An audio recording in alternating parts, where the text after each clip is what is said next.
Hello and welcome to another video. As you saw from the beginning of this video, I got that clock fixed. Yeah, it's a little wonky, but the customer says, I showed a video to the customer and he says it's fine.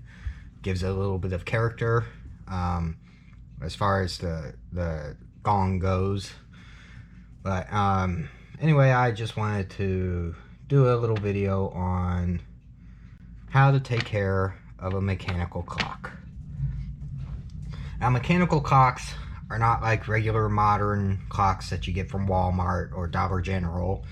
You know, they may say, you know, Westminster on them or something fancy, or they may look pretty, and believe me, I've collected a bunch of clocks like that. But in reality, you slap a battery into them, you hang them up on the wall, and you forget about them. Well, and you set the time too, of course, and you forget about them. That's it. And the only time you ever pay attention to them, because let's be honest, you're checking your phone more than the wall clock for the time. The only time you really pay attention to it is when you notice it for God knows how long it stopped keeping time, and you put a new battery in it. That way you look more professional somehow. Yep. Mechanical clocks are not like that. They are a constant. It's like having a child. They need to be fed once in a while. They need to be put in timeout once in a while. They like things that they shouldn't like. For instance, clocks like gravity. They really do. They are fascinated by gravity. They hang around on the wall all day, watching other things fall or stick to the floor, and believe me, they get jealous and they think, if only I could just test this gravity thing out and fall. And then when they do inevitably fall, and they will, they decide they don't like it anymore, and you have to take it to a clockmaker like me. And I've had these clocks before that has fallen, and well, yeah, turns out clocks think they like gravity, but they really don't when they find out. But another thing I've noticed, people don't wind them. I fix these clocks and then I send them back home, and they work beautifully before I send them home. I make sure that they're keeping time, and they're keeping time correctly, and they're regulated as good as I can, and I send them home. And a week later, I get a phone call or a text saying, well, the clock doesn't work anymore. Well, did you wind it? Yeah. Well, that's the obvious question. It's like, did you turn it off and turn it back on again? Well, when was the last time you wound it? Oh, about 2 months ago. Alright, bring it over here. Well, that's just the thing. Clocks like another thing, and they know they like it. They like to run constantly. You let them unwind, okay, for a day or two, that's fine. I mean, but you let them just not run, unwind and not run for a month or two, or even a couple of weeks, they get stuck. They don't like working anymore. You can wind them, you can take that pendulum and go blah, blah, blah, blah, all day and curse at it, you know, stick a can of WD-40 up its, gotta keep it G-rated, you know. Nope, it doesn't work that way. That oil in there has dried or has become sticky with dust, and now the fine gears or wheels that make the clock run are stuck together, and it doesn't take much. Even too much regular perfectly good oil will stop a clock. Ask me how I know. So keep winding them. if you don't want to wind them every week, or in some cases every day, or in even rarer cases twice a day, don't have a mechanical clock. Give it to me. I will take good care of it. Or give it to someone else that will take care of it. I mean, I don't mind fixing clocks, I really don't, but I don't like being yelled at and saying, well, it doesn't work, you didn't do anything to it. Well, yes I did. The other thing is it level? My first mechanical clock I ever worked on and owned, I thought was broken beyond my capabilities at the time of repairing it. Because, I mean, I literally just learned how to repair clocks. I thought it was broken. I hung it on the wall all willy-nilly, and, you know, like a regular clock, slap a battery in it, hang it on the wall. Well, that's what I did. And I go to the bathroom or do something real quick and come back and check, the pendulum stopped. Well, did a little research, and turns out these things like to be level. And it's not always, you know, perfectly level like this. It's level according to what the clock thinks is level. So yeah, you can get a level like this. That's why I have one of these. And for the most part, it'll work. But if it doesn't, really the telltale sign is it a consistent tick-tock. If it's going tick-tock, tick-tock, tick-tock, tick-tock, then yeah, that's no good. It's going to stop. So keep it level. And level according to the clock, not your level bubble. You can use a level, but it's not always going to work. When I tune a pendulum, I use this to make sure that the clock is level first before I tune the pendulum. So that way I can make it easier on other people. Oh, my favorite one. 1 second, I gotta find my prop. Oh wait, it's already right there. Duh. My favorite one has to do with this. Right here. This is a mainspring.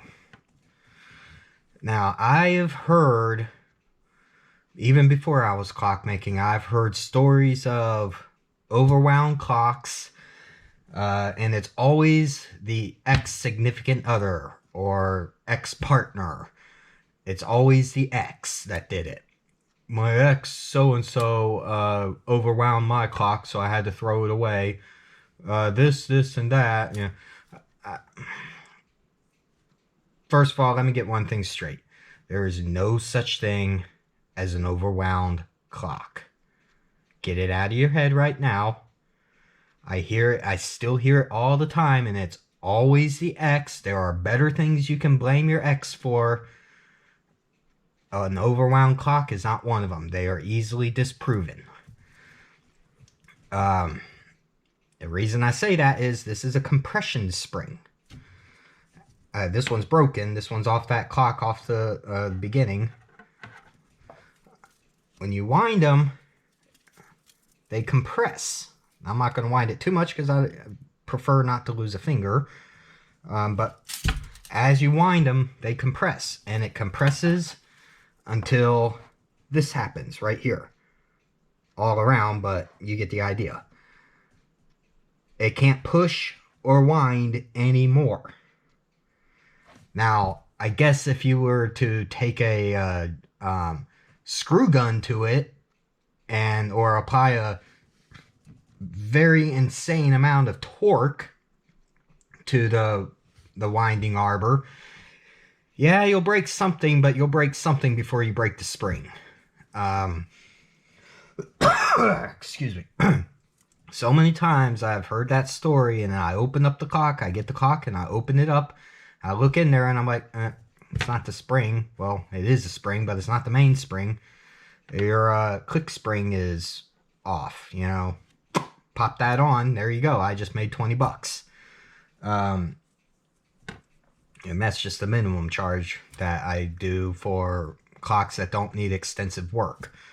And if it's a repeat customer, I usually just say, yeah, oh well. But yeah, that's what they do when they wind.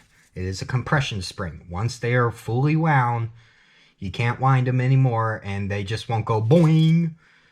If most of these springs and newer clocks are contained in a barrel, kind of like this. And even if they do somehow go out of whack, they're inside the barrel, and they can usually be reset easily if you just give it a few turns. This one is broken, and I suspect it's just from, years of wear. It's kind of a V-shaped little break right there, and this is one I've been wanting to replace for a while. It's gone back with the customer, unless he doesn't want it. But anyway, that's another point I wanted to bring up. Those are just some of the things that make me cuckoo. And speaking of cuckoo, I'm going to give a little sneak peek on my next project. This clock actually happens to belong to the same owner as the clock I replaced the spring on. I forgot to grab it before recording, and it's all tangled up. Give me a second. Oh, it's all tangled up. Yay.